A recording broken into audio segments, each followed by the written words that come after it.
The Seder of Tazriah is the most difficult parsha to understand, and particularly to be able to relate to wrap our heads around the notion of Tzara'as, which we know, based upon the Torah and based upon Chazal's understanding of Tzara'as, is very specifically a punishment for a spiritual malady to be found within an individual. And we know that Tzara'as, afflictions of Tzara'as, are punishments for a series of transgressions, including Lashon Hara, Ayin Hara, Shfichas Damim, either derogatory speech, envy, or bloodshed. And we know that Tzara'as, the notion of leprosy, as scientists would define it today, is remarkably other than the Tzara'as of which the Torah speaks. And even though it's so difficult for us to be able to relate to it, I'd like to share with you an understanding that Rav Soloveitchik Zecher Levracha had on this parsha, through which I believe that we can actually see Tzara'as emerging and raising its hoary head before our own eyes. The Medrash Rabbah states that Se'es Zubavel, that the notion of Se'es, one of the three things described in the Seder of Tazriah, Se'es, Sapachas, and Baheres, the notion of Se'es refers to Bavel, and is the form of its Tzara'as referring to Bavel, because Bavel indeed was the embodiment of a certain form of arrogance, of a haughtiness. And the Medrash continues that, whereas that is the case of Bavel, but Sapachas really would refer to Madai. And through Haman, with the notion of slithering on his belly. And Baheres would refer to Yavan, to the Greeks, who effectively turned to Klal Yisrael, and they said to them, Kisu akeren ashar she'ein lechem chelek be'elokei Yisrael, that we were supposed to write upon the horn of an ox that we have no chelek, we have no portion within a relationship with Hashem Yisbarach.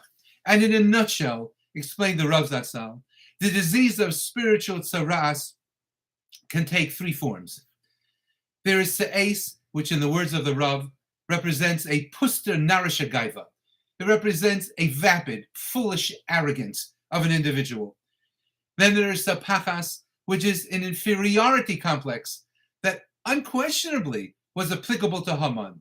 With all of his bravado, he was an individual at the end of the day, lacked an inner sense of dignity, being able to tell his family that whereas he may indeed be none other than the Sheni Lamelech, second to King Achashverosh, but Chol Zeh Lo Shavali, but none of it had any value in his eyes, in his heart, and in his mind, if one individual from the Jewish people, Mordechai, failed to bow down to him. And then there is Baheres, which is representative of artificial speech and behavior that lacks any depth whatsoever. And indeed, the Greeks never set out to kill the Jews. They simply wanted us to engage in a mode or form of Judaism that was external and superficial, defined by its aesthetics rather than by its inner essence. And if that's the case, then I thought to myself, is it not that we are privy to a Tzara'as of the greatest global nature emerging right before our very own eyes? Where we have an individual by the name of Putin who has taken upon himself to attack a country that, whereas truthfully once belonged to the Soviet Union, but it elected to forge ahead in order to grant a sense of democracy and freedom to those who would be found within its borders. A sense of freedom to go about living their daily lives in accordance with how they would see fit, so long it was not to the trampling upon the ethos or the heads of others. And Putin, as we know, has unilaterally taken his army, marched into a country that has no air force,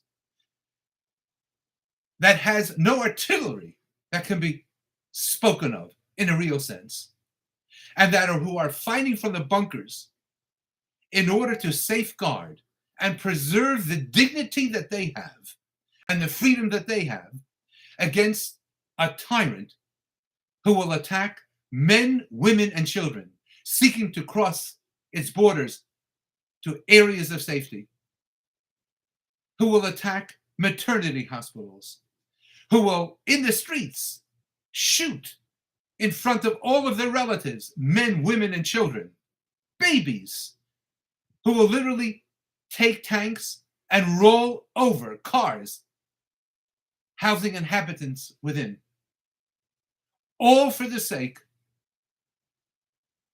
of preserving his kingdom. All for the sake, I suggest to you, of a puster narishagaiva, of a vapid and foolish arrogance that he has, of a sapachas, of an great and gross, deep inferiority complex that defines his essence. And Baharis, artificial speech, closing down all of the media within his own borders, not permitting his own people to hear of the numbers in excess of 40, upwards of 50,000 of his own countrymen whom he has sent there to fight against the Ukrainians, who have been killed by the Ukrainians in defending their own borders. And the foolish, pandering press that he shares with his people. This is Tzara'as. And isn't it ironic that the only individual within that area who in fact is the spokesman for all the Ukrainians is a Jew by birth, Jewish mother, and even Jewish father, in his 40s, formerly an actor, a comedian, who doesn't think that the value and the preciousness of life is any laughing matter. And it is he who has arisen to speak to the world, whether it be to the United Nations or to the most upper echelons within our government of the United States of America, to our president, or speaking to Israel, to try to carve out a peace that is due his countrymen. Tazriah is a terribly difficult parsha to relate to. But Nebuch, I believe we are seeing the Tzara'as, the effects of Tzara'as, that in fact can engulf an individual, encrusting him to become a madman to people afar and to his own people within. How poignant are the psukim of this week's forthcoming Sedra.